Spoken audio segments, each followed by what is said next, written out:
This series follows my quest to demystify the world of wellness, and in this episode, I'm exploring routes to personal well-being through two wildly different lenses. First up, we're going deep inside my brain with UCLA's neuroscience department. We now know that you can grow new brain cells. Then the questions. Yeah. Before manifesting positive vibes at Crystal Emporium, Spellbound Sky. Wellness represents being kind to yourself, loving yourself, not beating yourself up. Watch the whole series by subscribing to the British Vogue YouTube channel now.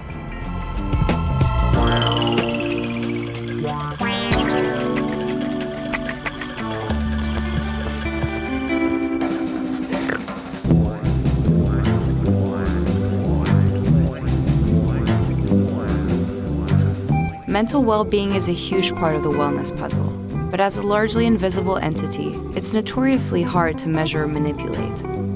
At UCLA, a team of researchers are addressing that challenge, working with advanced imaging tools to map brain activity.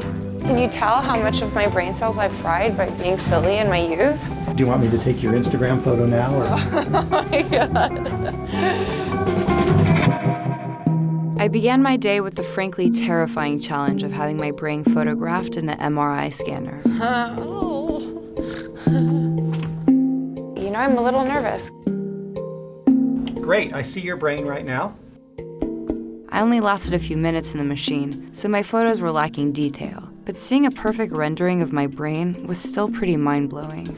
We have these very, very pretty pictures. I find them pretty. Oh my God. To, for example, show you slices of your brain, sort of in context of the rest of your head. Using this kind of technology, researchers are able to see the physical, real-time effects of all kinds of phenomena on the brain, from getting high off Instagram likes to fighting stress with meditation. I'm coming back next week. Yeah, okay, that's a good plan. So I keep telling everyone that That's a good plan. I wanted to find out if this research could help me identify priorities in my own attempts to be well. So I sat down with neuropsychologist Dr. Robert Bilder. Hi. Well, hello there. Alongside his research in brain structure and function, Dr. Bilder heads up MindWell, an initiative that promotes wellness of mind, brain, and spirit across the UCLA campus. You know, we're trying to promote people having that kind of balance in their lives and really focus on the things that are important. Like, what is sustained happiness? I don't know if you ever heard of the term eudaimonia. No. It's a term Aristotle used to describe a certain kind of happiness. So it's easiest to understand if we contrast it to the other kind of happiness that Aristotle also defined, which is hedonia. So hedonia is the immediate kind of gratification and happiness that comes from satisfying one of the basic urges. So you've heard of the 4 F's: feeding, Right. fighting, Right. fleeing, and reproductive behavior. Those are the things that go into hedonic kind of happiness. Yeah. But it's been studies of the brain and studies of those systems that show that it doesn't last. It's not sustained. So then the question is, well, how do you get sustained happiness? And it turns out identifying those things that actually have value to you and then doing those things, like mindfulness meditation. Right. You know, those kinds of mindfulness practices, you know, have been well associated with increased sense of well-being. It actually changes the expression of DNA in our cells and can actually alter your actual response to stress and quiet down the signals that make you feel bad. Wow. Yeah, it's cool, right? Yes. Yeah. Is it similar with like sports or? You know, one of the things that people ask is, what's the one thing I could do? And it turns out that the best demonstrated thing you can do for your brain is to exercise. More than meditation? Yeah, so far. So it may be that there's just more evidence for the exercise, but part of that is driven just by increasing the oxygen flow to your brain. Mm-hmm. But we now know that you can grow new brain cells. So then the question is, yeah, right, that's right. Well, for those of us who've lost too many, you know, you're always hoping, can we grow some more back? It turns out that one of the most reliable ways to grow new brain cells is through intensive physical activity. And you can actually see neurons and brain regions change in size and volume as a result of engaging in these kinds of activities.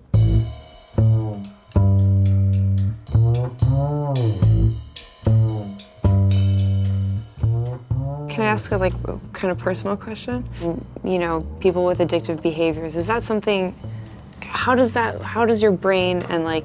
Yeah, so one way to think about this, it follows some of the same ideas we were talking about. So basically there's a system in the brain that matches up what we're expecting to happen with what really happens. Imagine what really happens is much better than what you expected.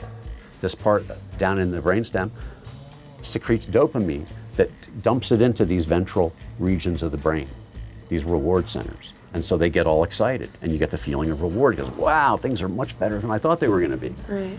But as soon as the excessive stimulation goes away, then they're in a withdrawal state and they feel the need to get back to that other feeling that they had before.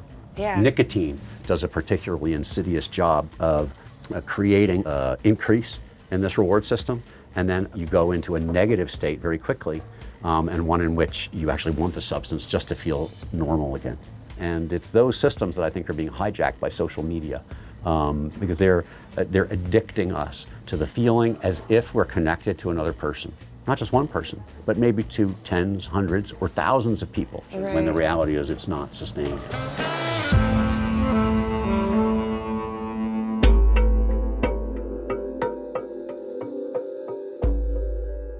I see that you have crystals in the plate. Yes. How do you feel about, as Well- a scientist, how do you feel about crystals? Well, I'm 100% confident that this crystal is going to change your life forever, and that it's going to enhance your focus and clarity, and that you're going to achieve brain powers never dreamt of before. If you can just hold this crystal in your left hand, and now bring it to your forehead. Okay. Oh my God. Isn't it amazing? Now, Amazing. if we'd done this in a way that actually had you believing that all that stuff really works, Right. then I think you actually could have achieved some gains in well-being. The placebo effect, Right. which is often given a bad name in science, but the bottom line is if we can get things done and have people feel better, well, that's fantastic. There are really no side effects. So it would be great if we can channel that belief that we're going to do better. I think we can make a lot of strides in psychology.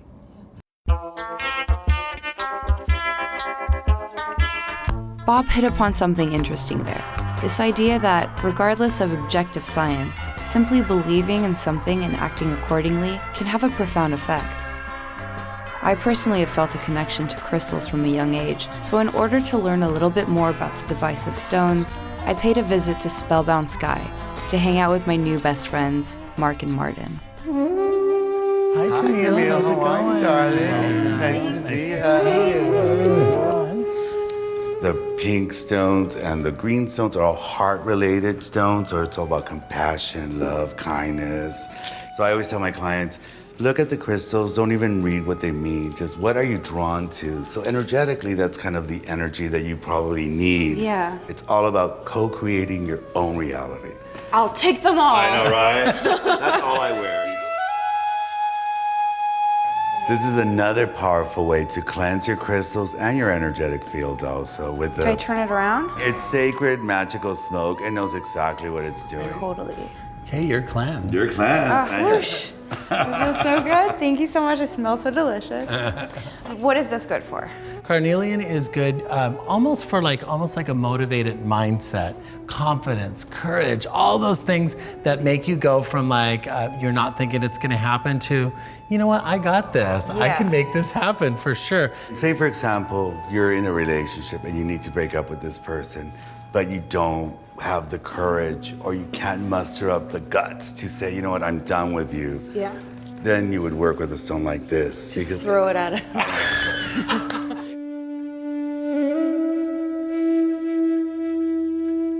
So, for a complete novice, how do they work? How do crystals work? Okay. Every single crystal is a conductor of a precise frequency. Computers use crystals, cell phones use crystals because they conduct frequency so precisely.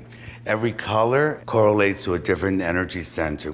So for example, you work with a stone like this tangerine aura, this is all for your solar plexus. So the frequency that this crystal is transmitting to you, it's balancing and aligning your solar plexus. That's why it's a tool. After a while, when you're full of this frequency, you don't need the crystal anymore. You can put it away because you're like, oh my God, I'm running on all 8 cylinders. Because some people are kind of like like, you know, what is all this? And I'm like, I mean, regardless of what you believe in, if you pick up a crystal for a certain reason and you have it in your pocket, whenever you're gonna see it, whenever you're gonna touch it, you're gonna be reminded of that intention. You are definitely right. At the very beginning, you can use all of these to represent certain energies that you want to attract in your life.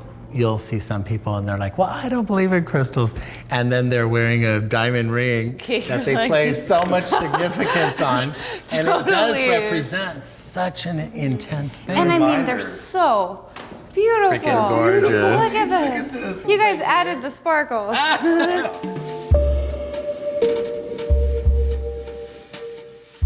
Do you think that society is starting to just open up to, you know, all these alternative types of healing? And Of course they are. You know, we live in such a negative society and things cannot continue the way they're going. So people are saying, you know what, if I can't change the world, at least I can change myself.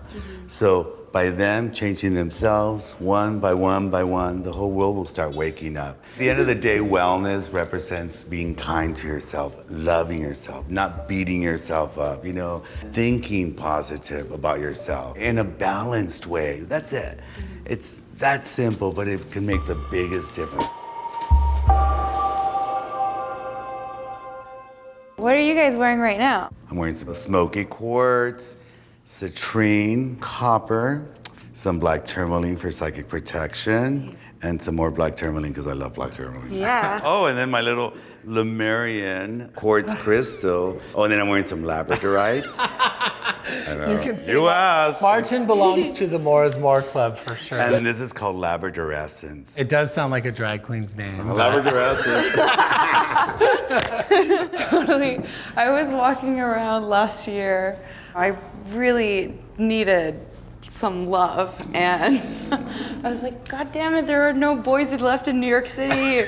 And I bought a big rose quartz. Oh, perfect. And I had the dude mounted on a necklace. He's like, it's really big. And I was just walking around with the rock. I was like, all right, come find me, boys.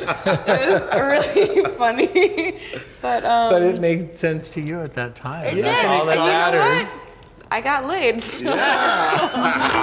It worked. And with that, I'm off to co-create my own destiny. Join me next time when we're cooking for the community at LA Kitchen and getting mindful about meditation with Andy Puddicombe of Headspace.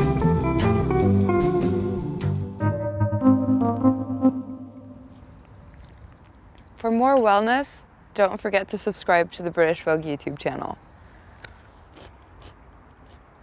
Cucumbers, agua, nature. Click here.